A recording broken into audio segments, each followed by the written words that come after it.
বাড়িঘরে এবং ধসে পড়তে পারে। আমরা কোথায় থাকবো? ভাঙে পড়লে আমাদের তো জায়গা জমি নাই, আমাদের তো জায়গা জমি নাই যে আমাদের এখানে না থাকলে আলাদা বিদেশে থাকবো, বিদেশে না থাকলে আলাদা জায়গা আছে। বালি ধূস এগুলো 300-400 ফুট 500 ফুট নিচে গভীর জলে গিয়ে বিশাল বড় মেশিন, দুটো মেশিন লাগিয়ে এটা বালি তোলা হচ্ছে। তো এখানকার যে ভারসাম্য সেটা নষ্ট হয়ে যাবে, কারণ পুরো নিচের অংশটা ফাঁকা হয়ে যাবে। যে কোনো দিন এখানকার বাড়িঘর ধসে পড়ে যেতে পারে। रिलायंस डिजिटल का डिजिटल इंडिया सेल शुरू हो चुका है। पाइए 26,000 तक का instant discount leading bank cards पर। রায়গঞ্জ ব্লকের পাঁচভায়া গ্রামে অবৈধভাবে নদী থেকে তোলা হচ্ছে বালি, যার জন্য ক্ষোভে ফুঁসছেন এলাকার সাধারণ মানুষ। নদী থেকে ক্রমাগত বালি উত্তোলনের জেরে ক্ষতিগ্রস্ত হচ্ছে এলাকার কৃষি জমি। যে কোনো মুহূর্তে বাড়িঘর ধসে যেতে পারে বলে জানিয়েছেন সাধারণ মানুষ এবং পঞ্চায়েতের জনপ্রতিনিধিরা বলছেন বিগত 4-5 মাস থেকে চলছে এই কাজ। নদীর মধ্যে প্রায় 500 ফুট গভীর করে সেখান থেকে বালি তোলা হচ্ছে। হুগলি থেকে লোক এসে এই কাজে যুক্ত হয়েছে। দিল্লি প্রায় 25 থেকে 30টি গাড়ি এই বাড়ি তুলে বাইরে পাচার করছে। প্রশাসনের নাকের ডগায় এ ধরনের কর্মকাণ্ড চললেও কোনো সক্রিয়তা লক্ষ্য করা যায়নি প্রশাসনে। স্থানীয়রা বলছেন বিগত দিনে জেলা প্রশাসন, পুলিশ সমস্ত জায়গায় অভিযোগ জানিয়েও কোনো কাজ হয়নি। আজ এলাকার মানুষজন একত্রিত হয়ে তারা বৈঠক করেন। সেখানে উপস্থিত ছিলেন পাঁচভায়া সদস্য অরুণ রায়, রায়গঞ্জ পঞ্চায়েত সমিতির ওই এলাকার সদস্যর প্রতিনিধি মোহাম্মদ আলম সহ অনেকেই। অবিলম্বে এই সমস্যার সমাধান না হলে তারা বৃহত্তর আন্দোলনে নামবেন। আমার নাম গোপাল মুর্মু, আমি এখন অবসরপ্রাপ্ত প্রাথমিক শিক্ষক। হ্যাঁ, বিষয়টা হচ্ছে পাঁচভায়া এবং গোবিন্দপুর মৌজা সংলগ্ন এলাকায় নদীগর্ভে প্রায় 200 ফিট গভীর থেকে বালি তোলা হচ্ছে। তো এখানকার যে ভারসাম্য সেটা নষ্ট হয়ে যাবে, কারণ পুরো নিচের অংশটা ফাঁকা হয়ে যাবে। যে কোনো দিন এখানকার বাড়িঘর ধসে পড়ে যেতে পারে।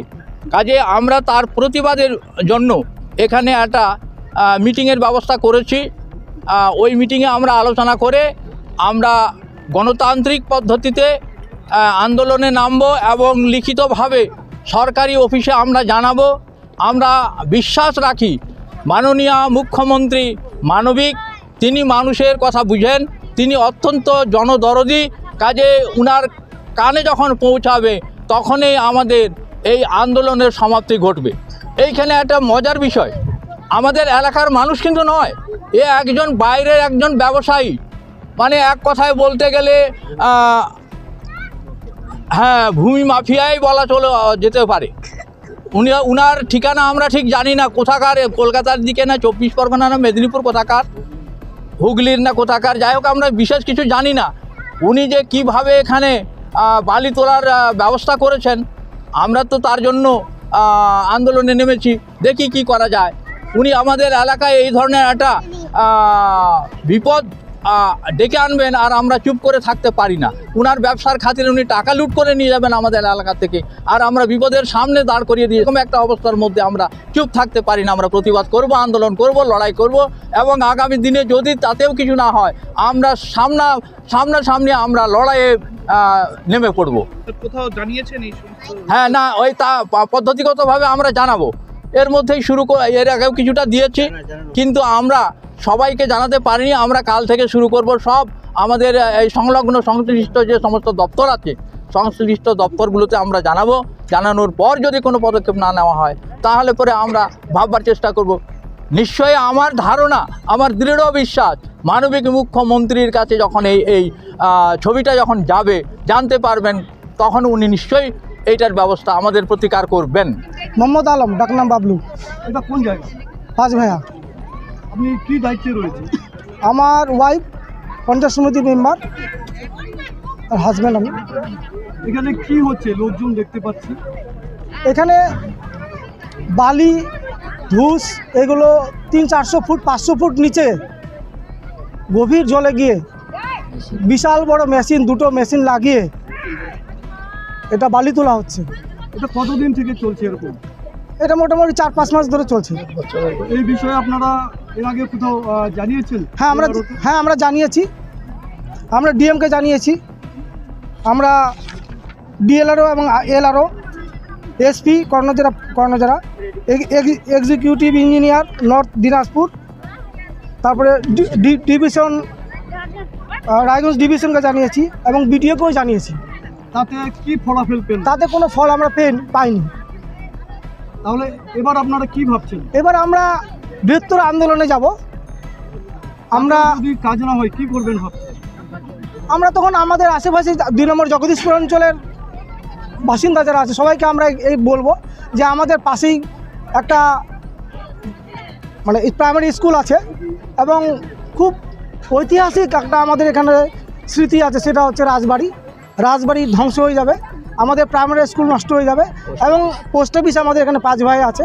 তাছাড়া সবথেকে বড় কোশ্চেন হচ্ছে আমাদের 5 ভাইয়ের যারা মহালদার পাড়া যারা বাসিন্দা আছেন তারা নদীতে মাছ মেরে সংসার চালান, মেন উদ্দেশ্য হচ্ছে এটাই, কিন্তু ওনাদের কোনো জমি জায়গা নেই, অল্প স্বল্প জমি নিয়ে ওরা বসবাস করেন।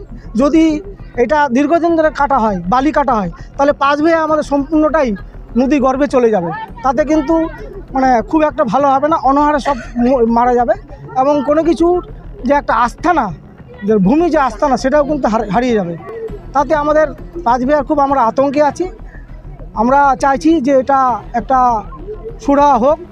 আমরা যদি আমাদের বৃহত্তর আন্দোলনের মধ্যে যদি না হয় তাহলে আমরা আমাদের মানবিক মুখ্যমন্ত্রী শ্রীমতী মমতা ব্যানার্জিকে আমরা জানাবো। প্রয়োজন পড়লে আমরা মুখ্যমন্ত্রীর কাছেও আমরা যাব। অরুণ রায়, আপনার কোন জায়গা? 5 ভাইয়া। আপনি কি দায়িত্বে রয়েছে? আমাদের 5 ভাইয়া সংসদের মেম্বার। কি হচ্ছে এখানে? এখানে আমরা ওই যে বালি ধূস নদী থেকে উঠা নিয়ে যাচ্ছি, তার জন্য একটা আমরা মিটিং করছি জনসাধারণকে নিয়ে। তো মিটিংটা কি কারণে? মিটিংটা কী কারণে? ওই যে আমাদের বালি ধূস চলছে রোকার জন্য। এটা কারা করছে মনে হচ্ছে? এটা তো বলা যাচ্ছে না, নাম টাম তো আমরা জানি না। এখানে শুনছি যে বাইরের লোক হুগলি থেকে আসছে নাকি এরকম। তো এই বিষয়ে প্রশাসনকে অভিযোগ জানিয়েছিলেন আগে? হ্যাঁ, ও তো অনেক মোটামুটি 1 বছর আগে প্রশাসন, বিডিও, ডিএম সব জায়গায় আর কি আমরা দরখাস্ত করেছিলাম। তাতে কি ফল পেলেন? কোনো ফল হয়নি। ফুলমণি বর্মন, আমাদের বাড়ি 5 ভাইয়ায়। আমাদের এখানে ওই যে বালু কাটা হচ্ছে, বালু কাটার এখন হচ্ছে, পরবর্তী আমাদের অসুবিধা হবে, বাড়ি ঘরে এবং ধসে পড়তে পারে। আর গাড়ি ঘোড়া যে হারে চলতেছে, দিনে নাই করেও 25-30টা গাড়ি চলতেছে, বেশি দিন রাত একভাবে চলতে থাকে। এবার রাস্তাটাও খারাপ হচ্ছে আমাদের, পরে অসুবিধা হতে পারে। বাচ্চা কাচ্চা আমাদের ছোট বাচ্চা কাচ্চা আছে, রাস্তার মধ্যে খেলতেছে, গাড়ির মধ্যে কিছু হয়ে যেতে পারে। আমাদের এটাই ভয় লাগতেছে। তার জন্য আমরা গ্রাম বাড়ি ঘর সবগুলাই অসুবিধা হচ্ছে। আমরা কোথায় থাকবো? ভাঙে পড়লে আমাদের তো জায়গা জমি নাই, চলে যেতে পারে। হ্যাঁ, চলে যেতে পারে। তো আমরা পরবর্তী কোথায় যাব? আমাদের তো কেউ নাই, আমাদের তো জায়গা জমি নাই যে আমাদের এখানে না থাকলে আলাদা বিদেশে থাকবো, বিদেশে না থাকলে আলাদা জায়গা আছে। আমাদের তো এখানেই জায়গা, আমরা কোথায় থাকবো? গরিব মানুষরা কোথায় যায় থাকবো? দাবিগুলো যদি না শুনে প্রশাসন, তাহলে কি করবেন? আমরা ওখানে যাব, পথ অবরোধ করবো, না পারলে আমরা বাগনি ঝাঁটা লাঠি নিয়ে যাব, ওখানে বালুর ওখানে অত্যাচার নামানো যাবো। আমরা সব মহিলারাই যাব, সব পুরুষরাই যাব, ওটাকে বন্ধ করবোই আমরা, যে করে হোক।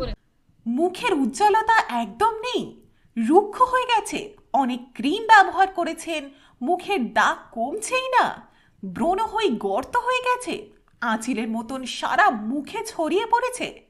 তাহলে আজই আসুন রায়গঞ্জের চণ্ডীতলায় হেলথ প্লাস মাল্টি স্পেশালিটি ক্লিনিকে স্কিনের যে কোনো সমস্যায়। বিশদ জানতে কল করুন 9476166881 এই নম্বরে।